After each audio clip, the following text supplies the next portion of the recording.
Hi, everyone. Thank you again for joining us at the 2023 Sloan Sports Analytics Conference Competitive Analysis Talks presented by Kraft Analytics Group. My name is Jackson Spilka. I am a first-year student at the MIT Sloan School of Management. It is my pleasure to introduce the presentation, The Data Evolution, Building Efficient Golf Swings. Please join me in welcoming our speaker, President of Golf Nation, Susie Whaley, to the stage. Thanks. Thank you. Hi, everybody. Thanks for not going to Moneyball. I mean, you guys want to actually become better golfers, which is incredibly exciting. I hope I can help you do that. My teaching background is extensive. I've been teaching for close to 30 years. I'm a top 100 teacher by Golf Magazine, a top 50 teacher by Golf Digest in the country. Won a lot of awards, but none of that means anything if you can't change behavior and you do it through the best ways you possibly can with a human standing in front of you. So while this conversation is going to be surrounded by tons of technology, I want to make it clear, to be an amazing coach, you have to learn how to change human behavior. Using analytics has helped coaches become better coaches because we solve problems quicker and faster for the student standing in front of us. But please understand, while I use all of this, there are often times I use none of it. And when I use none of it, it's when I have a client in front of me who I know can't handle it at the moment they're in, and I can get them better just by talking them through it. So just want to make that clear before we get going here. So, the evolution of the golf swing, this is what we're going to talk about today, just kind of my journey, my passion for instruction, the evolution of teaching styles and tools within the marketplace. I'm going to give you a case study. Sportsbox AI is a company, as a disclaimer, that I'm an advisor for Sportsbox AI, but I think it's the most inclusive opportunity yet for coaches to help players in the moment, which is pretty amazing stuff I think you'll find as well. I want to share with you, of course, because they mean the world to me. My daughter is the co-lead of the sponsor this year. Her name is Jen Whaley. She's the second year at MIT. Yay, Jen. It's my proud mom moment, so you got to let me have it. And, I'm just so proud of her and the entire team that put this conference on, so thank you for having me. I was PGA president. I'm now a past president of the PGA of America, the largest sports association in the world. I am running a company. I'm president of a company called Golf Nation. I'm a commentator and an analyst for PGA Tour Live coverage and ESPN Plus for the PGA Tour. And I also am the director of instruction at the Country Club of Mirsal. So I do have a balance in life issue that I'm sure many of you have the same thing. I hinted on this in the very beginning, and I mean it sincerely. Great coaching takes patience, kindness, positive reinforcement, shaping steps, and the ability to keep students at ease. And to be honest with you, the generation of golfers that stands in front of me most often is not your age. The generation of golfers that stands in front of me most often is between the ages of 50 and 80. So if you realize how they grew up versus how you grew up, it's a very different marketplace that you're looking at and talking to. But the advent of sport, the growth of the game is all about gamifying and technology. And that older clientele is willing to understand and learn everything that you are creating for us in sports, which is really cool. I want to talk to you a little bit about my evolution in teaching styles. So V1 still used day in and day out as a 2D platform. It's a video platform that I can take a video of you on my iPhone. Prior to that, it was with a video camera, and then we had to have cords running to another unit that downloaded into a desktop-type computer where we showcased a student their imagery, but we showcased it to them when they got home. They couldn't see it actually on site. And before that, I used to work with a gentleman named Jim Sutty at Pinehurst in college. I graduated from college in 1989. Don't do the math. I'm older. And at the end of the day, he would wheel out this machine that had little Polaroids that would run out of the machine that would show you your swing sequence. So we've come quite a ways.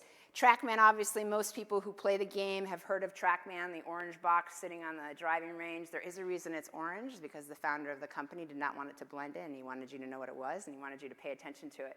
However, it is 20 years old, which I think is surprising to most people. TrackMan is not new. It's laser technology, much of which was taken from the military, and that's how TrackMan was devised. And then we're going to talk today about Sportsbox AI. These certainly, there are so many other technology platforms. Please don't think these are the only three. It's just not the case. We can go into numerous data, including quads, flight scopes. Name the product. It's at wearables. Now, DeWiz has come out with a wearable that does flight, path, everything else. So please understand, I'm just going to focus on these three because this is way too short of a time period to review every product. But I'm going to tell you the three that I use. And I still use V1. So here's the case study of V1 and of Sportsbox. And what I want to showcase to you is the fact that obviously most people have a handheld mobile. I did this from an iPhone. So when I'm coaching and teaching, I'm taking a picture of a student standing in front of me from within 9 feet.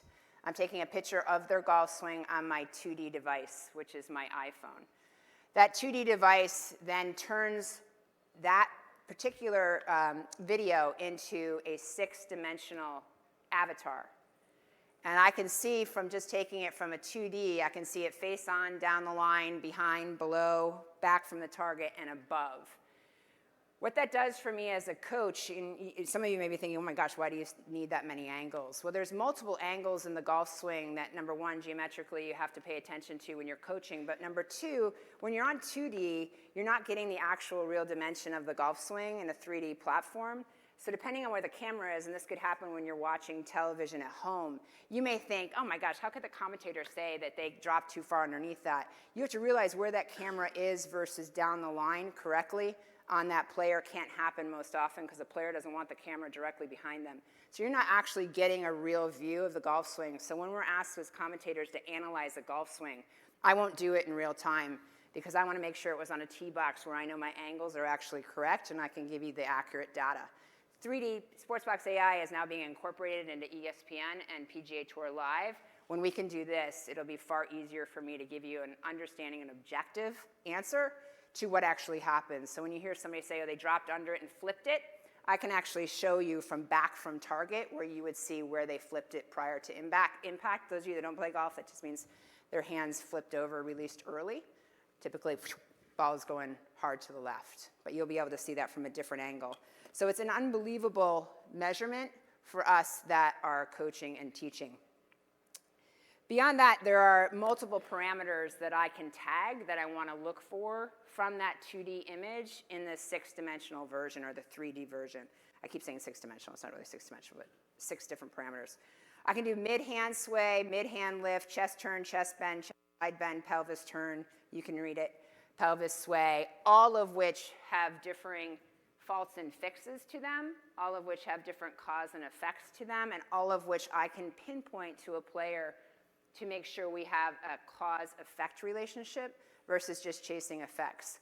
So for those of you who have ever taken golf instruction and you get a tip and you leave the lesson and you're feeling great, and then you go out on the golf course and you're horrible and you suck and you're like, oh, that was a waste of $200 or whatever you spend on it, right? Or you spend a couple weeks and then you come back and you continue to have that same lesson every time you come back. Well, one, that's human behavior. We tend to repeat what we learned how to do. But number two, it's because you're chasing effects, right? You're chasing something that wasn't the actual cause of the issue.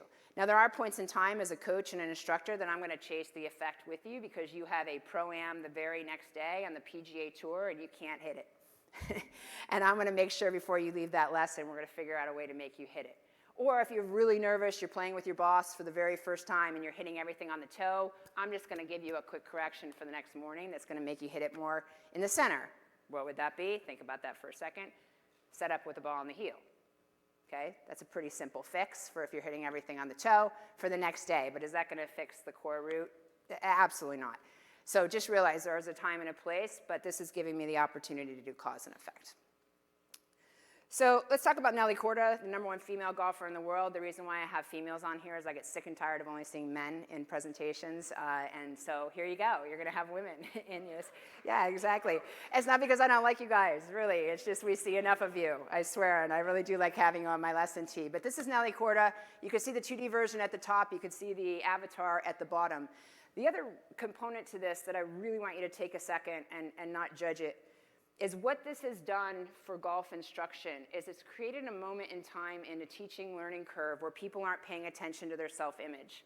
Because I can make you an avatar, you no longer are looking at your outfit, your body type, your weight, or anything to do with who you are as a human. And when you're trying to learn in a learning environment, as a coach, I need to take all that out so that I can build your confidence in what we're trying to fix, which is the mechanical part of your golf swing that has an error.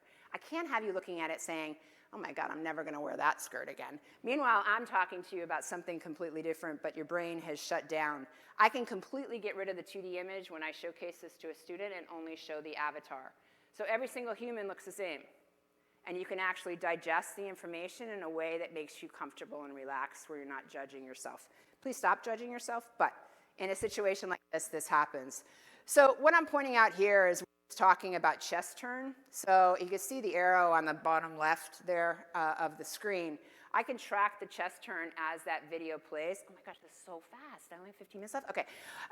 As the video plays. And you can see the graph at the top. I have to honor Phil Cheatham here. Phil Cheatham worked for the Olympics. He now works for Sportsbox AI. He is behind all this research and all this data. And again, his name is Phil Cheatham.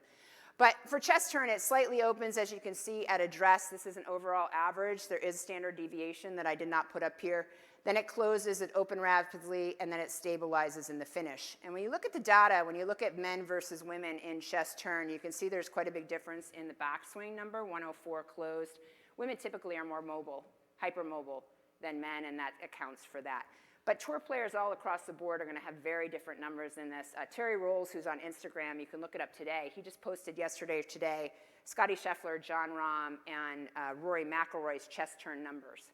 And it might be interesting for you to see that 3 of the top players in the world all have very different chest turn numbers. But this gives us an overall average as we look to helping a student who perhaps isn't rotating correctly. Pelvis turn. So as you watch Nellie take this back, you see that blue arrow is by the pelvis turn. You see how her pelvis is rotating to the right on the backswing. Those yellow lines are extremely helpful for us as players. What we've done at Sportsbox AI is we put 50 of the top teachers around the world on the advisory board, and we constantly are updating the app to ensure that we have data on there that we want to see. And then as she goes through, you're going to see 48, 51, and really what I want to showcase in this particular picture is the finish is pretty different, and the impact is pretty different. The other numbers are pretty close to the same between men and women. I'm going to go through these kind of quickly here. I can get it to.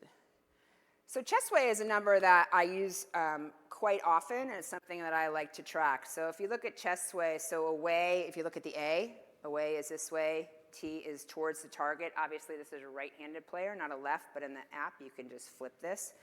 And if you look at what happens in chest sway in a golf swing, so typically you're going to load away with your chest sway being from here to here.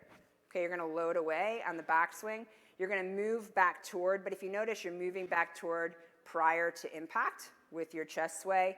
Your downswing club at horizontal, so downswing club at horizontal is when you're here, and your downswing is right here at horizontal to the ground. Some of you may never get that club horizontal to the ground, and we can talk about that after.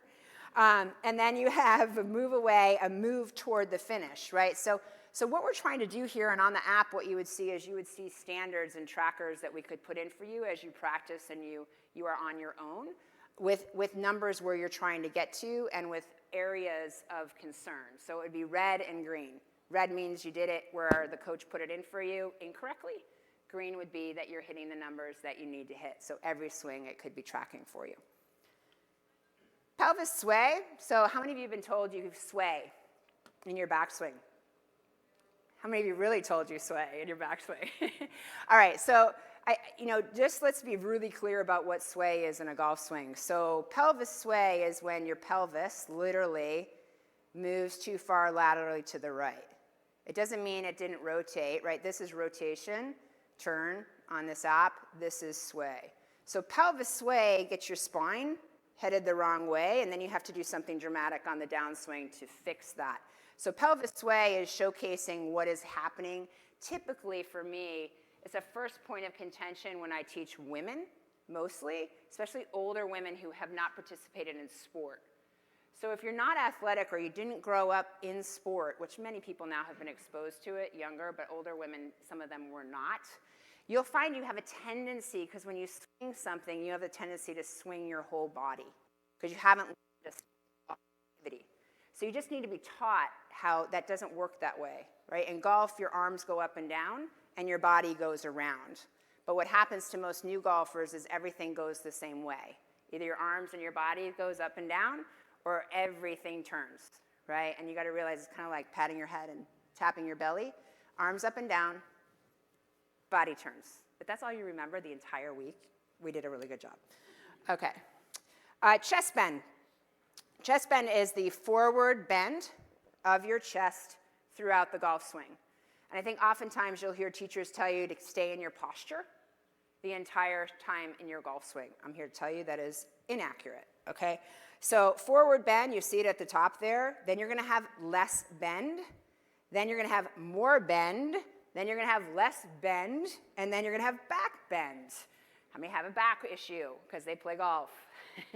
Probably quite a few of you, yes. So really, let's just break this down for a second. So at address, right? Address is, for those of you that aren't golfers, that's the beginning. We just somehow thought we had to make up a new word for it. So this is the beginning, and it's going to be 32 degrees forward, and for women, it's 30 degrees forward, okay? So forget about heights here. We're not talking about heights. It doesn't matter if you're 5 feet tall or you're 6'5". This is the average that you're going to be at address. At the top, look at the difference between the bend at the top for men and the bend at the women for women.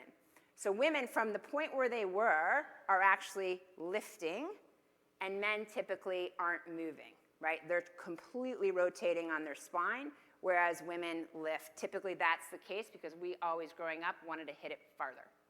So we think actually going up is going to make us hit it farther. Doesn't make you hit it farther.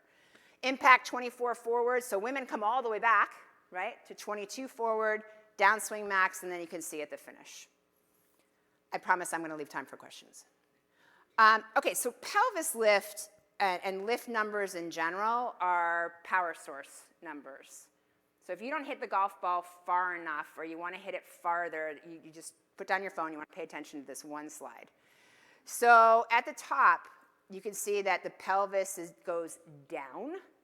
So you're loading at the top. You can see on the downswing, you continue to load like any other sport, so you're working into the ground to generate force and torques.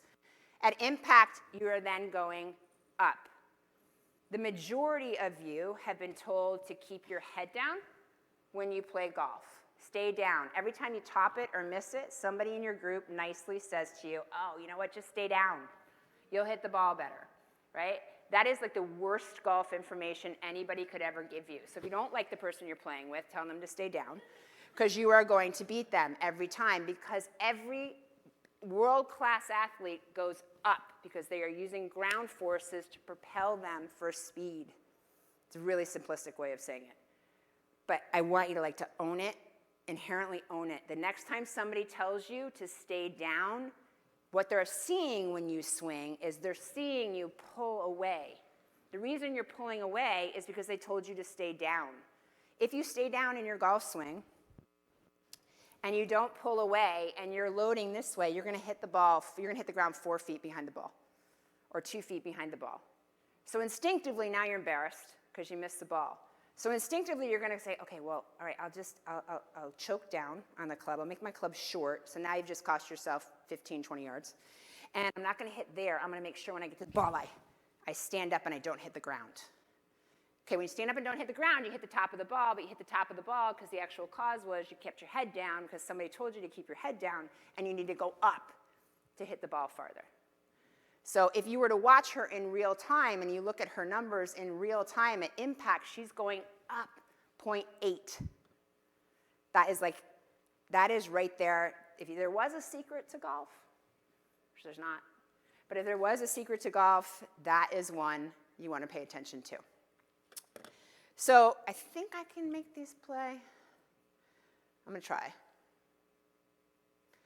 So that's Nellie on the left, Nellie Korda, #1 player in the world, right? You can see what's happening here. As she goes, this is a use case example. The person on the right is my daughter Kelly, Jen's sister, who is playing LET and Epson Tour and is yet to make it on the LPGA Tour, but she's a professional golfer. I'm here to tell you this is why, one of the reasons why she isn't there yet. So if you look at her numbers on the left, and then you look at Kelly's numbers, I know that was mean, wasn't it? She's going to get there. I promise. She's going to get there. Sorry. She's not here, so nobody tell her I said that. All right, so Nellie at address, you can see that they're the same. At the top, you can see how much more Kelly went down, 3.8. Not unusual. You look at a John Rahm, you look at one of those types of swings, they also go down more. So that's not truly what I'm worried about. What I'm more worried about in this particular swing is how much down Kelly is at impact. So Kelly swings it right now at 100 miles an hour, which is very fast for a female golfer. For an average female golfer, the average is probably about 55 to 60. For an athletic female golfer that's an amateur, it's typically in the low 80s. For tour golf, the average LPGA player used to be 94 miles an hour. They're now 98 miles an hour. And Angel Yin swings at 114 miles an hour. So there's women on the tour that swing it much faster. Nelly swings it at about 106, 107. Why does that matter? Because I only have 5 minutes left. It matters because at the end of the day, every mile an hour is 3 yards. So if you think about that in your head and you multiply that for driving distance and what they can hit into the range, what they can hit into the green, it's far, obviously, exceeding what Kelly can do. I'm sorry, I only have 5 minutes, which means I have to have questions and I can't get through the rest. But anyway, there you go. Do you have any questions? Oh, thank you. Hi, thank you, Susie. This was awesome. Yes. Quick question. Which are for you the most important or key metrics that you use to teach the swing?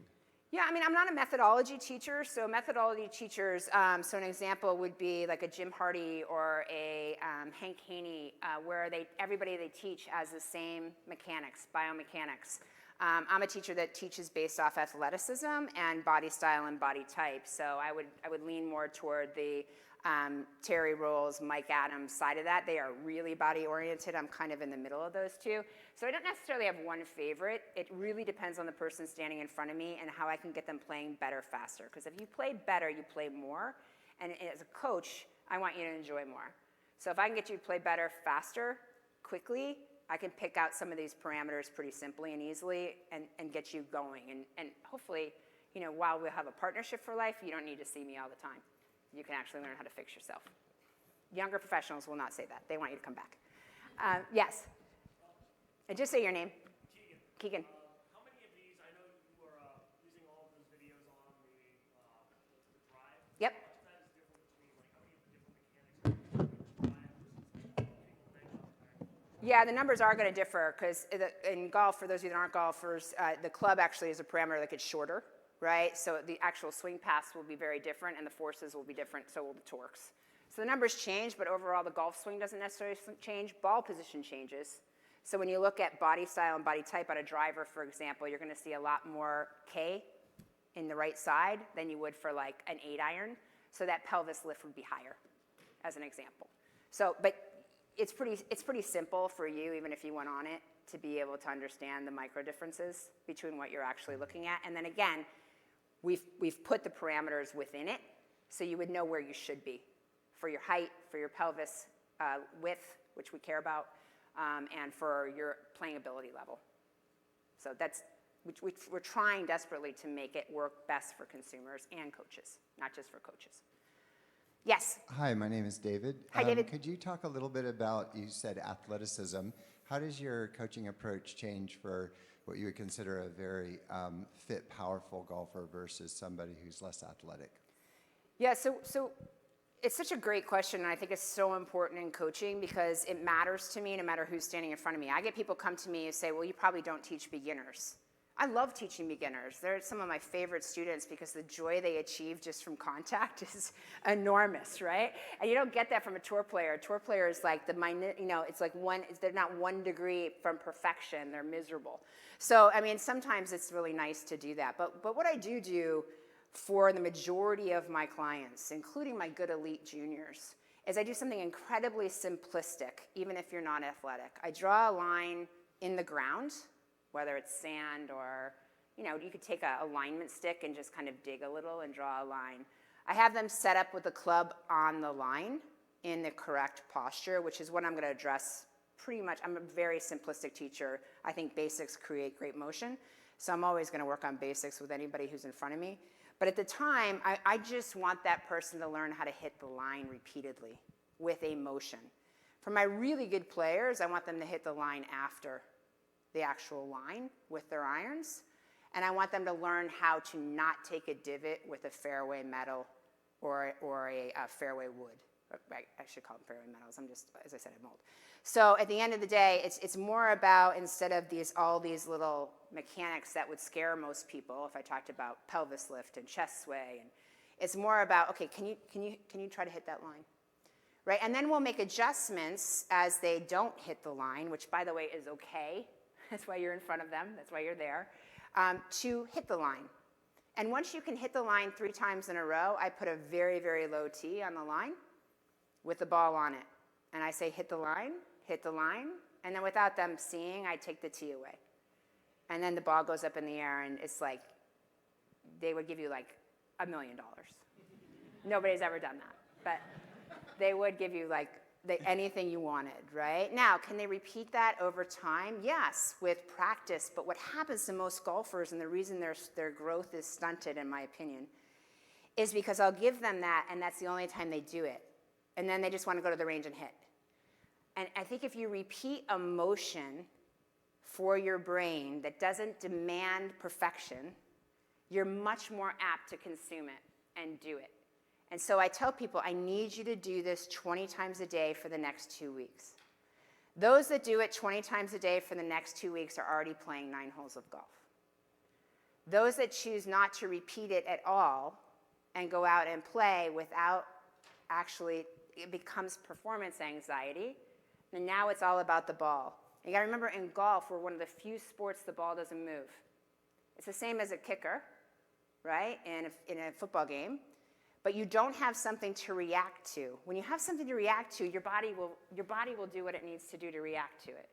You have to create the motion with a golf ball, and when you get focused on the ball versus the motion, it all goes to hell. So it's a very simplistic answer, but it works.